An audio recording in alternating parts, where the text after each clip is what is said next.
रोटी bank क्या है, आज हम आपको बता रहे हैं। रोटी बैंक ने हमारे दिलो दिमाग में छा गया।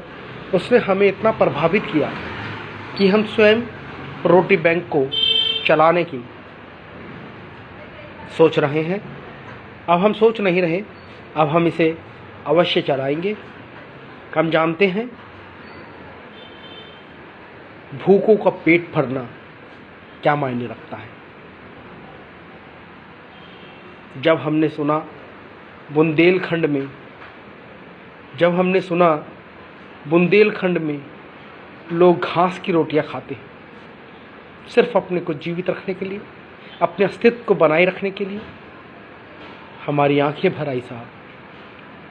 हमारा गला रुध गया, हमारे शब्द जुबान पर नहीं आ रहे। इसे दोहराते हुए हमारी आंखें नम हो गईं, हमारी आंख से अश्रुधारा बह निकली जनाब। हमारा विकासशील से विकसित होता हुआ देश, डिजिटल इंडिया होता हुआ देश, आधुनिकीकरण से लैस होता हुआ देश, तरक्की दर तरक्की करता हुआ देश, आज भी 2 वक्त की रोटी खाने के लिए क्या क्या नहीं कर रहा। परंतु आगे बढ़ने से पहले हम ये बता देना अवश्य समझते हैं, रोटी बैंक कोई बहुत बड़ी बात नहीं है, मुश्किल बात नहीं है। मुश्किल है तो इसे शुरुआत करने की। हमें शुरुआत करनी चाहिए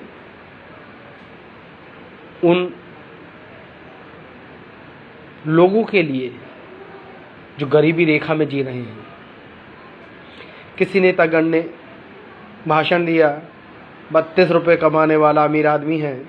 आप ही बताएं 32 रुपये कमाने वाला अमीर आदमी कैसे हो सकता है, जबकि हम जानते हैं अगर आपने एक छोटी फ्रूटी ब्रेड भी ले ली तो वो 15 रुपये की आती है। एक छोटी दही की पैकेट ले ली तो वो 10 रुपये की आती है। एक आइसक्रीम खाने का आपका मन हो गया तो वो 10 रुपये का आता है। आपने कहा आज हम बाज़ार से दाढ़ी बना लेंगे तो 20 रुपये की बनती है। तो बताइए नेताजी, बताइए, आप स्वयं बताइए कि कैसे 32 रुपये कमाने वाला एक अमीर आदमी हो गया।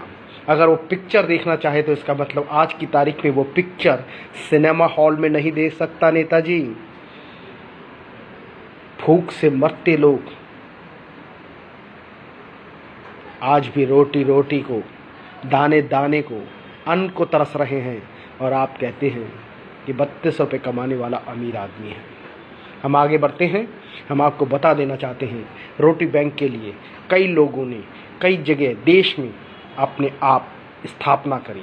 हमारे दिल्ली के अंदर ही, हमारे देश की राजधानी दिल्ली में ही राजकुमार भाटिया ने आज़ादपुर मंडी में फल के विक्रेता होते हुए यह शुरुआत की। उनके पिताजी अक्सर अपनी छत पर खड़े होकर देखते थे कि किस घर से धुआं नहीं उठ रहा, जिस छप्पर से धुआं नहीं उठता। सुबह उसके पिताजी उन्हें खाना देने की मदद के लिए पहुंच जाते थे। हम उनके पिताजी, हम राजकुमार भाटिया को सलाम करते हैं, उनके इस मिशन के लिए सलाम करते हैं। हालांकि हमें बुंदेलखंड में जो रोटी बैंक चल रहा है उसने हमें प्रभावित किया। हमने और जानकारी जुटाने के लिए मीडिया का सहारा लिया।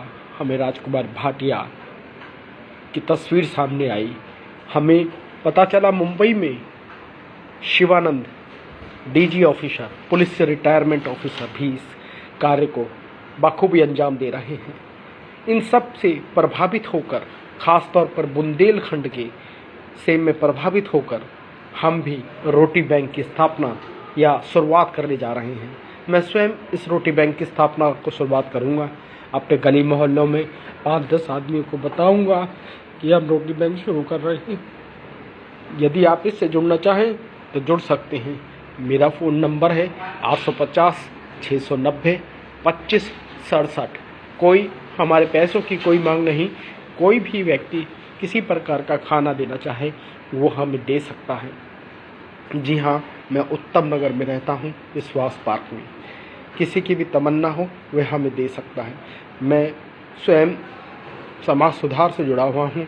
बहुत सी चीज़ें मैं करना चाहता हूँ, परंतु समय की पाबंदियाँ और घर की जिम्मेदारियों ने हमें रोका हुआ है। परंतु उसके बावजूद मैं छोटे छोटे कार्य करता रहता हूँ, जिससे कि समाज में लोगों को अपने द्वारा कुछ न कुछ योगदान देश में दे सकूँ।